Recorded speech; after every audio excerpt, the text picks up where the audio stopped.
All right, and now joining us here on Put Up, Shut Up, and Stand Up is the legendary comedian John Josephs, everybody. Hey, John, how are you? Thanks so much for coming and being a part of this thing. It's Groundhog Day. How are you doing, you and the family, during this whole quarantine thing? And are you in New York or are you in Vegas? I'm in New York, and here's the problem. I brought this whole virus upon ourselves. It's all my fault. So. This is all you. I'm serious. I was in Vegas for 2 weeks. I kept saying, geez, God, I wish I was home for a couple of days, because I'm never home for more than 2 or 3 days. Right. It's going around. So then I was on a ship in another country, and I'm sitting there lying on this thing, looking at the water going, geez, God, I wish I was home. What would I give to be home? Be careful what you wish for. Yeah, for all those. Exactly. It seemed like a nice idea in the beginning, huh? Yeah, it was a great idea. You know, some things on paper are good, but you know, too much of anything. I mean, I love lobster, but if I had it every night, forget about it. What are you doing to pass the time each day? I've been practicing my pole dancing. That's what I was hoping you were going to say. It's going pretty well. You know what's weird though is with the quarantine, for me anyway, you would think that the days would drag on, but they seem to go really fast. Like before you know it, it's like, you know, nighttime. It's like 7, 8 o'clock p.m. The day's over. I got my routine. Everybody has a routine, you know. Right. I wake up early in the morning, 7 in the morning. I come down, I make coffee. I have a glass of wine. I go back to the coffee. I forget that I had the wine, so I can't remember where my coffee is. Right. Because of the wine. But it's funny because wine never started till after 5 p.m. Right. For like the first week. The second week is 4:30, 4 o'clock, 3:30, 2 o'clock. And now I call my friends, other entertainers. I go, listen, guys, what time is a good time to start cocktails? And everybody goes, cocktails are like viruses. They have no clock. Anytime is a good time. It does seem like a lot of things are thrown off kilter. Everyone's schedule or routine seems to be thrown off. Like just because I had this interview with you today, I actually shaved up a little bit, but you know, and I'm wearing a shirt with a collar on it. But normally I'm just in my pajamas all day. You know what the best thing for girls is? They don't have to wear bras. Right. But most of them have only one eyebrow. Right. So the asset with the bra, but the liability with the eyebrow. It is crazy times indeed. But is there anything that you've learned through this about yourself, about any kind of, or about your family, or about who? I love to be home. I love my wife. This is why I got married in the first place. And in all the years we've been married, I never spent this much time with her at home. I mean, she's come on the road with me and stuff like this, but never this much time with her. Are you talking? Sometimes she says things and it scares me because if I answer wrong, I'm in trouble. But it is nice, I guess, to have this break. I mean, it's been about a month now, or more for most of us. So it's kind of like, all right, well, you know, we're ready to get back to normal here. Here's the horrible thing.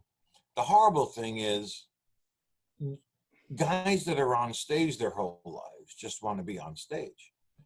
So that's what you miss the most.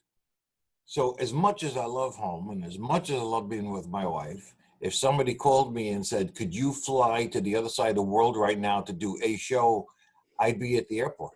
You know, you just want to go do shows. Right. And I tell you, oh, go ahead. I'm sorry. No, I really have nothing important to say. I was going to say on that note, I am loving your on Facebook, you're going live with your songs to quarantine by. I mean, it's really some great songs Tell me a little bit what inspired you to want to start doing those. Long before I started comedy around 86 at Governor's and East Side and all the clubs that were on Long Island. Before I was in comedy, I was a bar singer. I mean, I literally played every bar on Long Island. In those days, you could smoke in the bars and the drinking age was 18. And I sit in bars and just play songs on my guitar for 4 hours, make my $150. That's how I got into comedy. I was working at the steakhouse next to East Side Comedy Club. And I don't know, somehow Richie, Benerini. Right, legend. They come over and I said, listen, I don't know nothing about comedy, which I still don't. But he sent me over there. That's how I got into comedy. But I was a singer first. But needless to say, after 30-something years of being in comedy, you forget you forget words to songs, you forget songs. And I thought to myself, during this time, I don't want to do, some of my friends are doing, what do you call them? Instagram shows. Right. Live FaceTime shows. But if I don't have an audience, I don't feel funny. I'm not a joke writer. I'm not a guy just going to sit there and go, hey, two Jews walk into a bar. Although at this point, everybody's going, God, I wish they would. Yeah. That means the bar's open. But I can't write jokes, which a lot of people know. So I work off the audience a lot, But so a lot of people don't know that I can actually finish a song because I do my shows and I do parts of songs or a parody or whatever. And they go, that's nice. Why don't you play the whole song? Well, I just figured, they know I'm not a singer. So no one's going to sit there and go, oh my God, his voice cracks. He hit a flat note. I can't sing. So I figured, let me do these songs. And I did a couple of songs. And all of a sudden now people are texting me, emailing me, going, how come you didn't do a song on Easter Sunday? What's wrong with you? Well, I was praying with a rabbit. I don't know. You're the quarantine songs, people look forward to them. I know I definitely do. And now it's become part of our routine. And you have a knack for the perfect song. I don't know what it is. I'm sitting there like, you flip through Facebook or whatever and you see this guy and that guy, and then you listen for a few seconds and you move on. But with you, I'm listening to the entire song, and there's something really strong with your delivery of and the song choice and how you're performing it. I'm glad you like them. I've heard from some people that got really ticked one night when I didn't do a song because that's how they like to have their coffee in the morning, to see what song I did the night before. And look, I'm doing songs that everybody loves. I mean, The Boxer and Father and Son and The Weight. These are songs that most people know, at least most people above 45. And I just think I get a kick out of it that they like the songs, I'm saving the comedy. When I go back on stage, in fact, not just me, every comic I know, it's like everything is building inside. And believe it or not, with all the death around us and the horrible stuff that's going on, there's still comics with their heads going 100 miles a minute going, corno virus, corno this, corno that. They're already trying to think of what to make it funny. And the truth of the matter is, when we find a vaccine, which is the only way this is going to literally, really and truly end, right, is when they can give everybody a shot and say, that's it, you're not going to get it anymore, let's wait for the next one. But until that day comes, they'll have treatments, they'll have things that make it easier to deal with, easier to cope with. Not so many people will die from it. There's 152 treatment and vaccines right now being clinically tested, which is way beyond fast tracking. It's ridiculous because they skipped over the FDA, they skipped over the CDC, they skipped over animals. They went to, I think I got something here. Hey, you, come over here. Bing, right to human beings. That's it. They didn't waste any time. Yeah. Some of it's going to stink, some of it's going to be good. But at least to kill 3 or 4 minutes a night, if I can play a song that some people know, or a couple of my original songs that don't matter now that I'm a comic. When I was a songwriter, if I played these songs and had, 400 views, I'd be ecstatic. Oh, look at this. Hey, I just wrote this song. All these people are watching my song. Now, I don't give two hits of a mistletoe. I mean, you want to listen to the song, listen to the song. You hate the song, you hate the song. I could care less. I have more fun doing something stupid. Like the other night, I had my daughter's tiger on my shoulder. Yeah, And I so was trying to sing the song, and the tiger fell on my guitar. Stuff like that I like. You know, so every once in a while you throw an idiotic thing in, and then people go, "Oh, that's right, he's a comic. He's not really a singer." I do like that you change venues once in a while.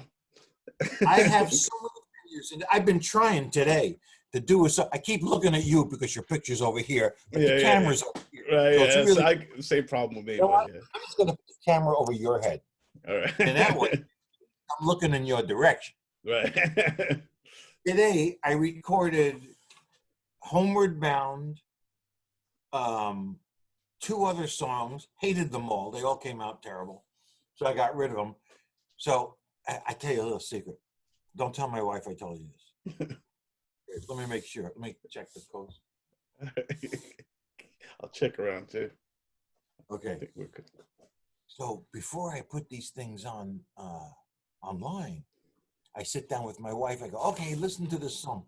So in my act, I don't know if you've ever seen my act, but when I do my act, I do a thing called the bullshit song. Are we allowed to say bullshit? Yeah, you can say it all you want. Oh, yeah, okay. So I do a bullshit song, which is a song, basically, I talk to the audience the whole show, and then at the end of the show, I do a bullshit song, which is a wrap of everything we've talked about the whole night. Right, yeah. So the song's different every show. So I did one of those tonight called Vaccine. And I love the song. It was a great song. I come down, I got it here on my phone. I come down, I said to my wife, I said, listen, I got a song, why listen to it? She goes, okay, fine. What song is it? I said, well, it's a bullshit song. She takes my phone and throws it. She's not a fan of the bullshit songs? Well, she's a fan of the bullshit song, but right now, while we're killing time during the quarantine, she wants real stupid song, words and music that people can sing to or tap to. He doesn't want this crap. There's no time for bullshit songs. Of course, she always thought I wasn't funny anyway, so no matter what I do, it's not going to be funny to her. That's how I know what's funny. If I write a new bit and I say, Ellen, listen to this bit, and she says, it's the stupidest thing I've ever heard of, I know it's going to kill. That's the gauge, yeah. That's how I do my material, because our sense of humor is bing, bang, north and south. You know. You like stupid stuff. Like if I go like this, hey, Ellen, you want to see something funny? Watch. And I'll just point to my watch, and she'll get hysterical, think that's the funniest thing she's ever heard of. You got to love it, man. They are the most honest audience you're going to have is those closest to you. Those closest and children. Children, yes. They don't take it. My kids avoid me like the plague. Same here. And now I'm stuck in the house with a couple of my kids. So they're loving life. I wish. I got one in Astoria. I got one in 86 in New York City. But I can't get them here because they think if they come here, they'll secretly give me the plague and kill me. So that's a scary thing. Nobody knows if they have it or they don't, nobody knows anything. It's such a crazy kind of little virus. Did I know, I heard all these messages with my wife calling my kids going, no, come over. But it is hard times. Definitely be away from the family and all that. But I did want, you mentioned. How many kids you got? Oh, me? I have 5. And 3 of them are adults now. I started young. I was like 19. So I'm going to actually be a grandfather next month. My oldest daughter, she's 28. She's married. She's you're too young to be a grandfather. I know. That's what I keep saying to myself. But God, I thought I was having it rough because I had 2 kids. I started young. Mind of a basketball team. I do. I wish any of them were athletes. But yeah, they're good. They're all good kids. They're all spread out.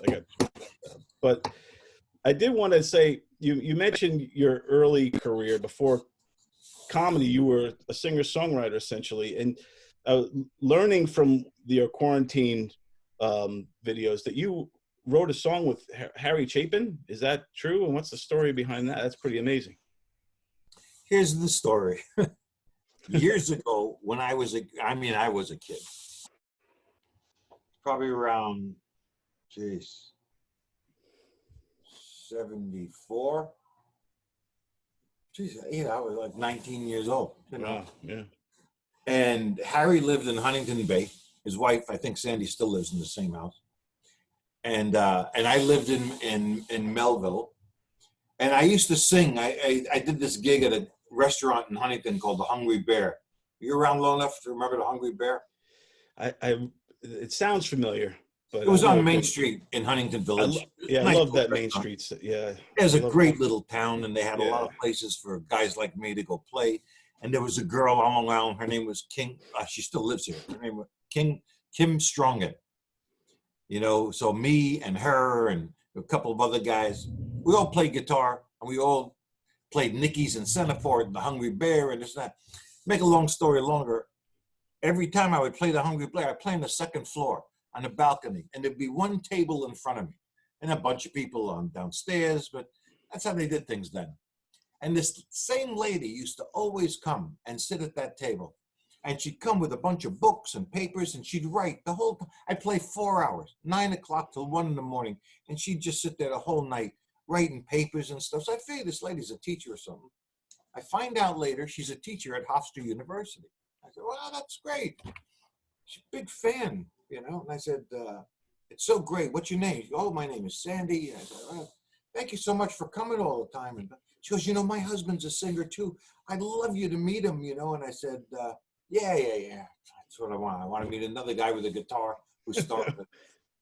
And she goes, his song just got released and blah, blah, blah. To make a long story short, I said, "Fine, I'll go meet him." I drive to his house in Huntington Bay, beautiful old Victorian house on the hill. I knock on the door. Harry Chapin answers the door. He goes, "Hey, John, come on in." He always had this big smile. He was always going 100 miles a minute.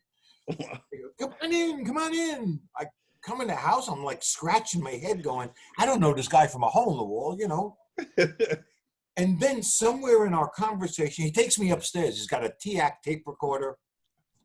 He's got a couple of guitars and stuff. And he goes, yeah, I just released a song. It's starting to do good. I said, "What's the name of the song?" He goes, "It's called Taxi. It's a long song, They say it's not going to." And while he's talking, I'm saying to myself, no, it's not the song I've been hearing all the time. It was raining hard in Frisco. Yeah, great song. That's called Taxi, right? Yeah. I said, "Harry, it's not that song. It was raining hard in Frisco." He goes, "What other song is it?" He goes, "Of course it's that song." I said, "Harry, I love that song." He goes, "You've heard it on the radio?" I heard it on the radio. People are talking about it left and right. Well, history tells the rest. What happened? He became the greatest storyteller ever. And we became good friends. And we're just a few miles apart in Huntington. So he asked me if I would open for him for a few of his shows. And we did a bunch of shows. I'll tell you a great story in a second. We did a bunch of shows. Just remember the name Paul Newman, okay? I think I can remember that name. All right. And then come back to me after this. Okay. So I'm opening for him for a lot of these world hunger things he's doing. And one of them was at Huntington High School. He did a little thing at Huntington High School, just him and his guitar, not his band, and me.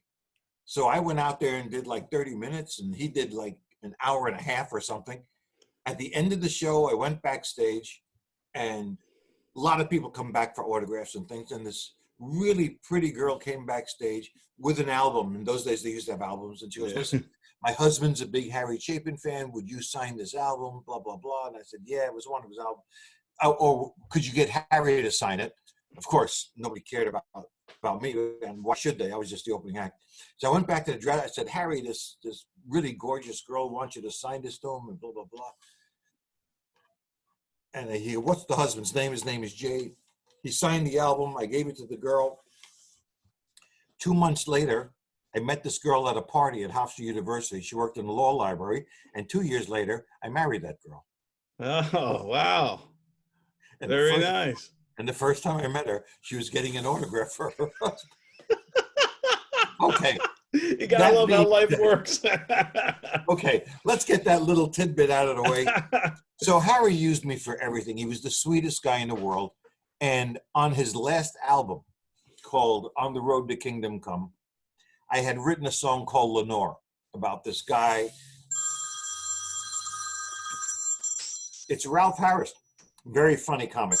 Oh, By yeah, the way, I know. for those of you watching, Google Ralph Harris. He's hilarious. Yeah, he's great. Okay, that being said, did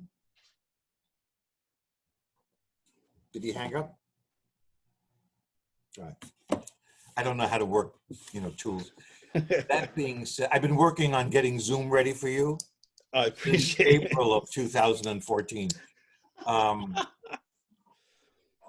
So I wrote a song called Lenore. He loved the song. It was about this guy in the railroad station, and he kept telling everybody about this girl that he loved, but the girl never lived there. Nobody believed him.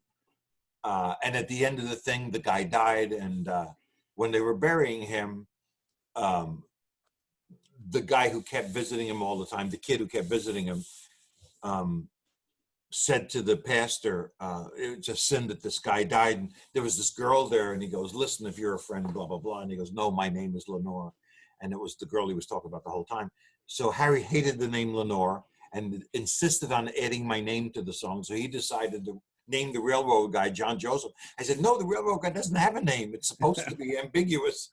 And he goes, no, it'll be great press. I'll release it as the single, because he really wanted me to make it in music. That's He crazy. literally That's awesome. released Corey's Coming as the single with my name on it. And on the album, again, album with liner notes, he wrote, thanks to real life singer-songwriter for all his help on Corey's Coming.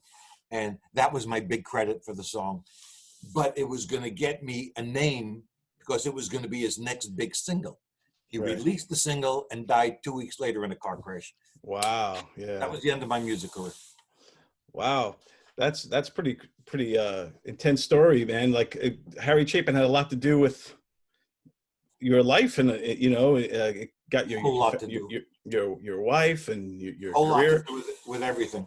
And that song is very cool, because after I heard you sing it, I then, and I'm familiar with a lot of the Chapin stuff. I grew up loving, I think everybody on Long Island, my generation grows up loving Harry Chapin. Right. And then I was like listening to the song again, and I was like, holy, I never put it together that you're the John Joseph he's talking about. It's when I was playing at the Borgata Hotel in wherever it is, Lang City, one of the dealers, Harry was a huge thing to this guy. His name was Sandy. Still is Sandy. He's still around. One night, I was walking through the casino. He took a break from behind the blackjack table. You know how hard it is to take a break. You go like this, you ask the pit boss, can I go? They escort you outside, make sure you have good chips. And the guy grabs me as I'm walking by the room, and he goes, you're John Joseph, right? He goes, yeah. And he goes, I got to ask you, are you John Joseph from the John Joseph song? I said, there's a John Joseph song? And he goes, the song by Harry Chapin, Corey's Coming. I said, oh, the song I wrote. And he freaked out. He freaked out. To this day, when I show up at the Borgata, he's the first guy there. He talks to me. Very big Harry Chapin fan. Okay, what name were you going to remind me with? Paul Newman. All right. Yeah. One of the gigs I did with Harry was a benefit for some senator. I don't remember who it was, but it was at Avery Fisher Hall. And Harry said to me, he called me up, he goes, listen, I got to do this thing at Avery Fisher Hall to show you how old it was, with Paul Newman, Dustin Hoffman, Harry Belafonte, and Helen Reddy. Wow. Helen Reddy. And Jeff Wald was her husband and her manager at the time. Wow. And I only say that because he's going to come back later in the story. So this is, God knows what, 81 or something, or not 81, 70, 78, 79. I can't even remember anymore. I mean, Harry died around 81, so it had to be a few years before that. But whatever, forget the years. The whole point is, I go there accompanying Harry. You know, he picks me up. He's got to rent a car. He was a horrible driver. We drive to the city. We're making jokes all the way. We loved making each other laugh. That was our favorite pastime, was making each other laugh. We get to A.V. Fisher Hall, And Harry being Harry, he just leaves the car right in front of Avery Fisher Hall. He didn't care less if it got towed, if it got ticketed. Most people look for parking. He leaves the car right in front of the place. He tells the guy, hey, I'm Harry Chapin. That's my car. Gives some guy his keys, a doorman who doesn't do this. And the guy goes, hey, no problem, no problem. We go upstairs to the venue. Place is jam-packed. I go backstage. I meet Paul Newman. I meet Harry Belafonte. So I got the cashews in front of me. Paul Newman comes up he wants a cashew. So this Paul Newman, this idol, somebody I've been looking up to my whole life. I don't say anything. He comes up, he goes, hey kid, you mind if I have some cashews? I said, oh, be my guest. I'm just Harry's friend here, I'm nobody. And he goes, nobody's nobody. You're somebody. He goes, you're here, so you're somebody. I said, okay, whatever. I was afraid to even talk to the guy. Right. Harry comes out and he goes, I convinced the promoter to let you do a couple of your songs. Wow. I said, Harry, I don't even have my guitar. And he gives me his guitar. He goes, here, you have a guitar. You're going on in 5 minutes and you're going on before me. Pick 2 good songs. You got to remember, I'm this 22-year-old kid, never played a place like Avery Fisher Hall, and I'm petrified, and no preparation. Yeah, but you put it on the spot, yeah. I did a song called I Touched Your Love and a song called Together. 2 songs I wrote that I don't remember for the life of me. But I went on stage, I played the 2 songs, I got a decent round of applause. I got off stage and Paul Newman goes, work on it, kid, work on it. On his way out to the stage. So I go backstage, I'm asking everybody, stagehands and everybody, I'm saying, listen, Paul Newman just said, work on it, kid, work on it. Does that mean he didn't like it? Does that mean he wants me to stay in music? I don't understand what that means. I mean, my whole life was flashing ahead of me. So they're back there for pictures and photos. And sometime during the photos, Paul Newman comes up to me and he goes, listen, that song, I Touched Your Love, is a great song. He goes, write your songs, work on it, man, work on it. And I said, well, thanks for being specific. I said, that's going to get me through the night. Fast forward about 4 or 5 years later, I'm playing a cop in the movie Fort Apache, the Bronx. Oh, yeah, you were in that? Yeah. It's a nothing role. I don't have a line. I'm just, because I wear a size 44, the casting director, Joy Todd, said, you're going to play a cop. I said, okay, great. I was an actor then too, by the way. Oh, awesome, man. So I go to the casting office. What size jacket are you? 44. Okay, here's the scenes you're going to be in. And I was in 4 scenes, and every one of them with Paul Newman. So I get to the set on 163rd Street in the Bronx, the outside set. And this is the scene. I don't know if you saw the movie Fort Apache, the Bronx. Yeah, I used to watch it all the time. Paul Newman, Ed Asner, Kenny Wall, bunch of character actors, me. First day on the set, some trailers parked on 3rd Avenue and 163rd Street. Movie trailers for the actors and stuff. Paul Newman's got his big trailer right out front. I got no trailer. I'm just a bit player. I'm with the bit players, and we're stuck in some hallway with hors d'oeuvres. Right. For the day. We're lucky we have anything. After my first scene with Paul Newman, which was actually filmed out of order, was the scene where they shot the drug dealers at the end. There were holding hostages. Right. I was one of the guys that busted in the door when Paul Newman came crashing through the window and kept it. And anyway, you see me stand there with my gun, and another room, you see me standing behind Paul Newman. For a kid, it's a great thing to say. Nothing rolls, but it's a great thing. No, it's awesome working with him on. So Daniel Petrie's the director. He goes, all right, we're going to hold for about a half hour here. We're going to change some lights. So about a half hour we change. I turn around with a couple of the bit player cops that were with me, and we start walking to that dreaded hallway to be with 50 other people that have no lines. I get this hand on my shoulder. It's Paul Newman. And he goes, hey, why don't you guys come with me? So he takes me and the other 2 nothing players into his trailer. surrounded by racing car signs and Budweiser cans. He's got a cooler in every section filled with Budweiser and ice. And they give it to them. They gave it to him. That's awesome. I had never had a beer in my life. And he hands a beer to all of us. He goes, hey, guys, have a beer. I go, oh, thank you, Mr. Newman. He goes, don't call me Mr. Newman. We're sitting there talking about racing, which I know nothing of. We're talking about cars. I know less about cars than I know about anything in my life. And I'm drinking. I got my third beer, and I haven't had a beer in my life. I'm tanked. There's a knock on the door from an assistant director. Listen, Daniel Petrie's ready. They're ready to shoot the scene. He goes, we need Joseph, we need Newman, and my name is in the same sentence as Newman. So it's surreal in my head because I'm a nobody, you know. So they all go walking out of the trailer. Me and Paul are the last one. Paul, because he was a very close friend. So we're walking out of the trailer, and I just figure I should just shut up. If I don't say anything, it's probably better. I won't make a fool of myself. Paul Newman puts his hand around my shoulder and he goes, so the music thing didn't work out, huh? That's awesome. He remembered. I just said to myself in that split second, there is no way he remembers Avery Fisher Hall. And as we're walking back into the set, I look at Paul Newman and I said, there is no way you remember Avery Fisher Hall. He goes, nah, my memory's shot, but I love that song, I Touched Your Love. Oh, wow. And that was it for me. That's awesome. That is one of the things that made my life. One of the things that kept me going was that somebody like that would even talk to me. Never mind remember.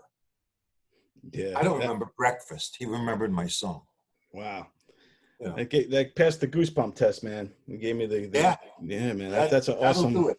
Yeah, that's awesome, man. And those are the moments, man. Those are some big moments. Those are the moments. Yeah, man. And it's amazing what the career, you know, just a guy from Long Island playing music, how one thing leads to the next. Yeah. In bars. Yeah. You know? I mean, I was trying to get myself famous as a singer, and I got myself nowhere. As a singer, I literally sold no songs. Nothing. Just playing bars and doing my thing. And then in my head thinking I'm at Carnegie Hall. Right. As a comedian, I've sold over 500,000 songs. No comedy, legitimate songs. That stupid song I do in my show, Daddy's Little Girl, has sold over 500,000 copies. Wow. All digital, you know? So you get a penny here, you get a 50 cents there, you get a frog leg for this song, you know, because now everybody can take anything they want off the internet. Right, yeah. So it's not like I'm making money off it, but I'm thrilled that people are listening to it. So for that same reason, we do our songs to quarantine by, hey, here's a few minutes, here's a song. I sing it the way you sing it. That's awesome. And it's also you're giving back to people who need those songs too.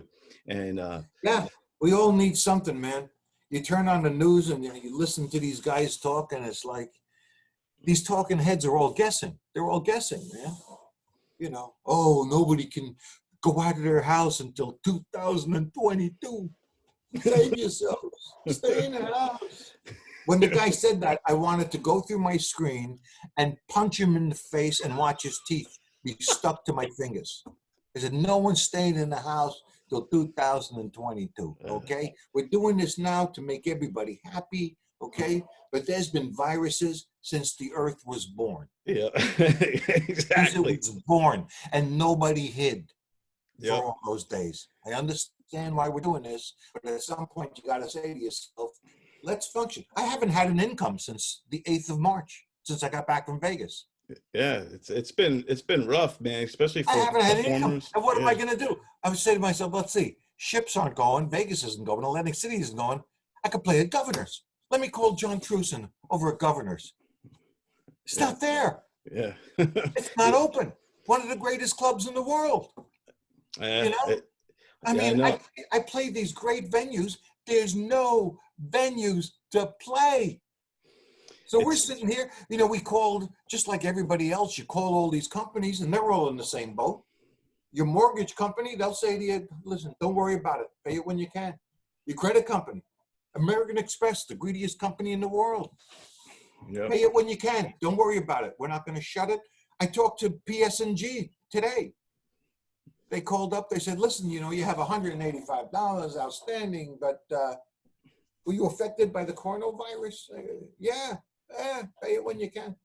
We're not going to shut off your lights. We're all in the same boat. That's the amazing thing. If there's a silver lining in this dreadful, horrible virus, it's that more and more people are talking to each other like people. Yeah. It's the most amazing thing I've ever seen. It took a pandemic for people to act human to other people. Not everybody, but some people. How many times you talk to a marketer on the phone? Guy that calls you out of the blue, and you just want to curse the guy for calling. Right. Now they call, and we're having conversations. Ask him how he's doing. Are you okay? Yeah. You working from home? Yeah, I'm working from home. You got kids? Yeah. You're homeschooling? Unbelievable. Really? Your wife did that?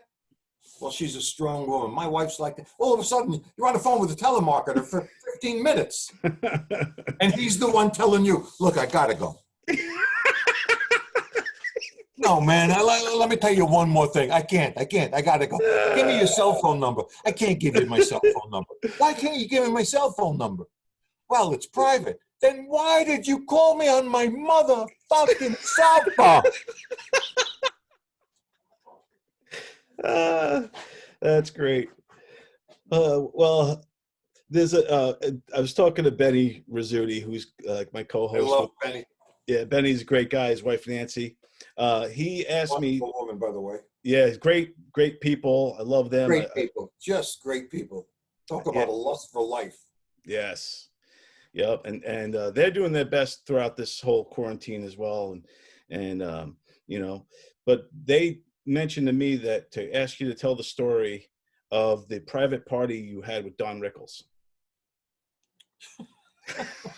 Wow, did I tell that on their show? I need a new lighting director here. Well, let me talk to this lighting guy. Okay. There's no light on my face, Marty. Oh, that's better. Hey, there you go. Add a little bit. Stay still. Add a little bit more light. Yeah. So I'm living in LA, late 70s. Again, in between all this Harry living and Harry dying. Now I want to be an actor. So I'm out there to be an actor. So what am I doing? I'm singing in bars. I don't have enough songs for a whole set. So I got to do these bullshit songs, make up songs, kill a few minutes with these songs. Well, this agent in Hollywood, Lou Alexander, he heard about this guy that made up songs. Make a long story short, one day he calls me out of the blue in my little studio apartment in North Hollywood. Says to me, listen, kid, I got this party for like 16 people. It's a private party. It's at Emilio's restaurant in Hollywood. It's in the basement, in the wine cellar.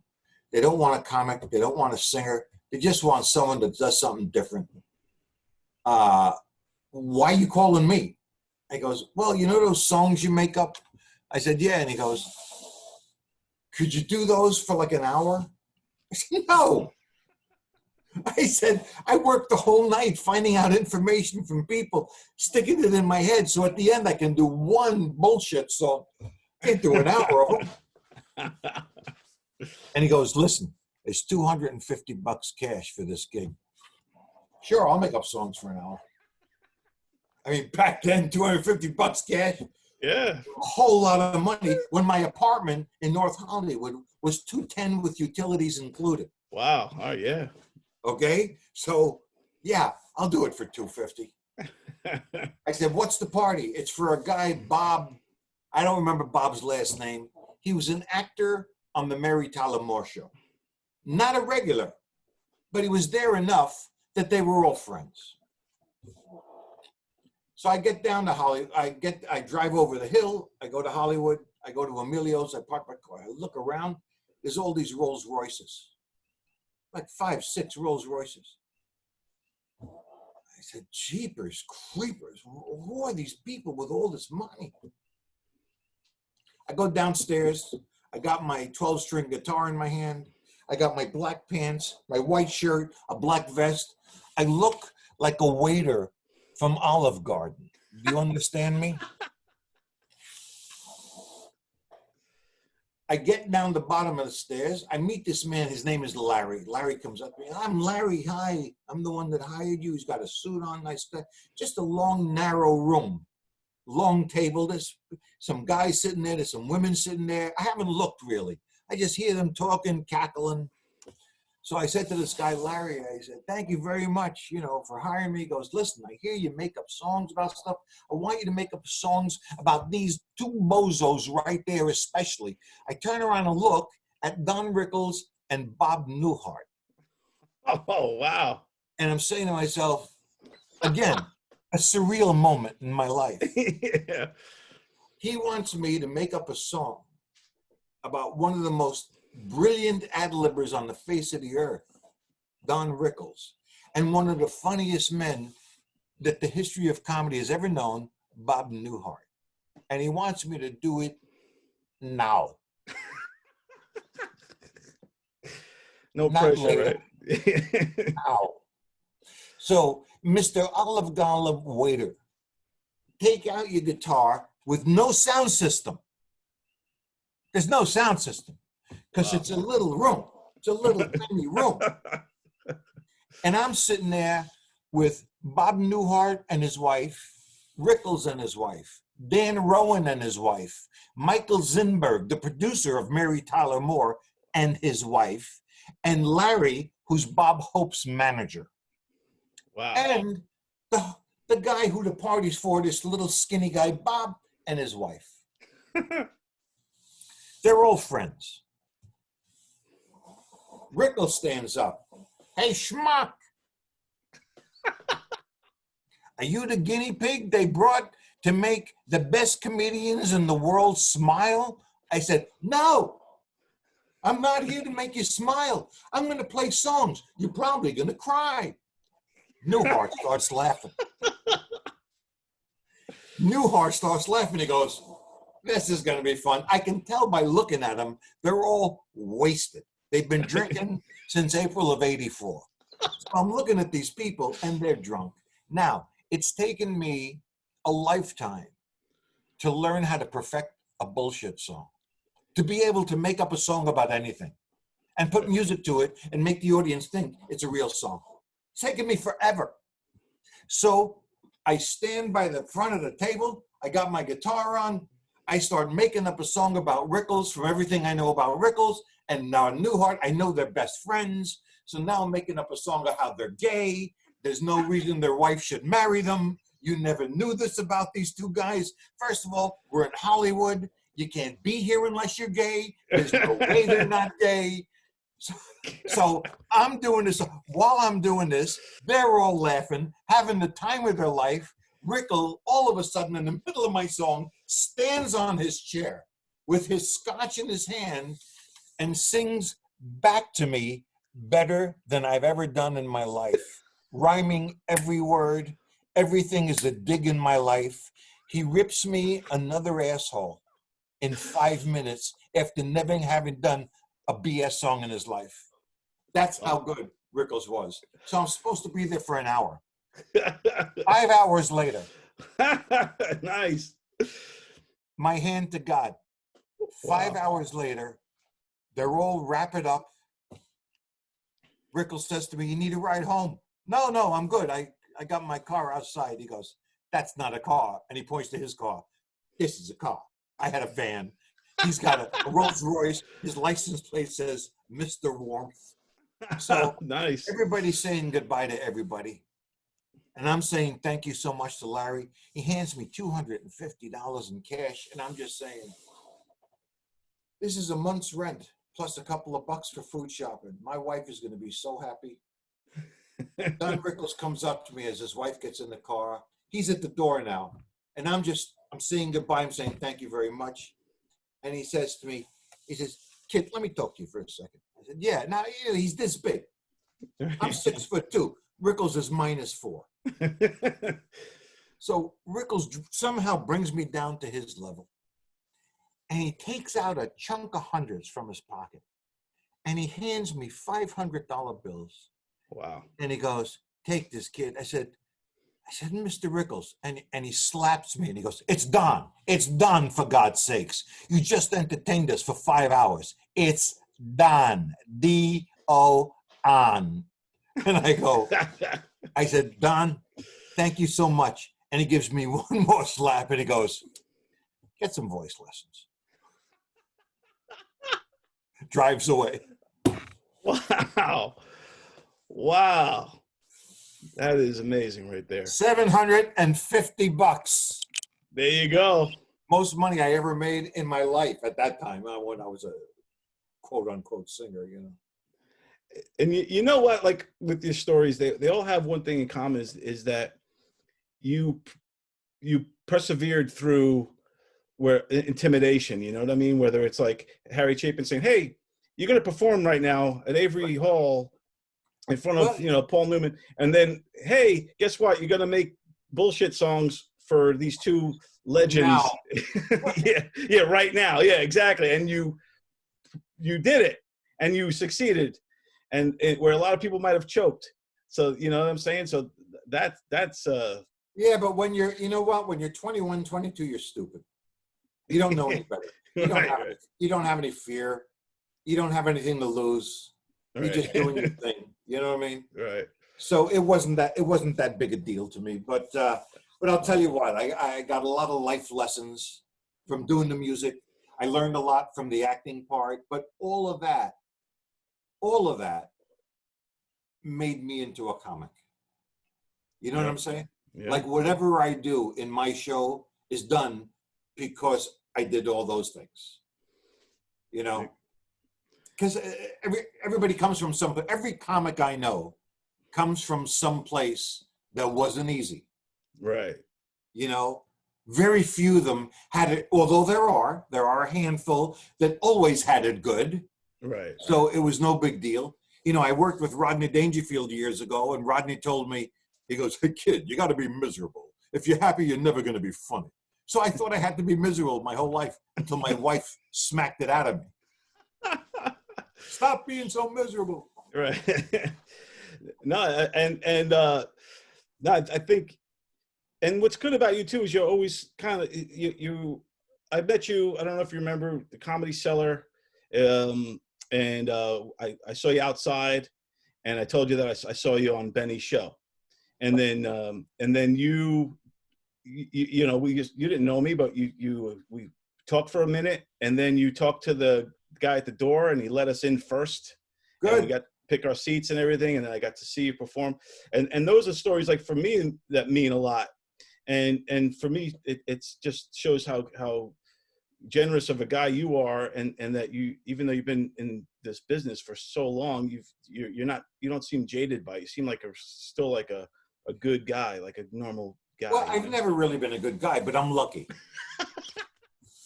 And if you know you're lucky, then you have to appreciate certain things. Look, we're in one of the worst times we've ever been in with this pandemic. I have no income, but I'm in my house.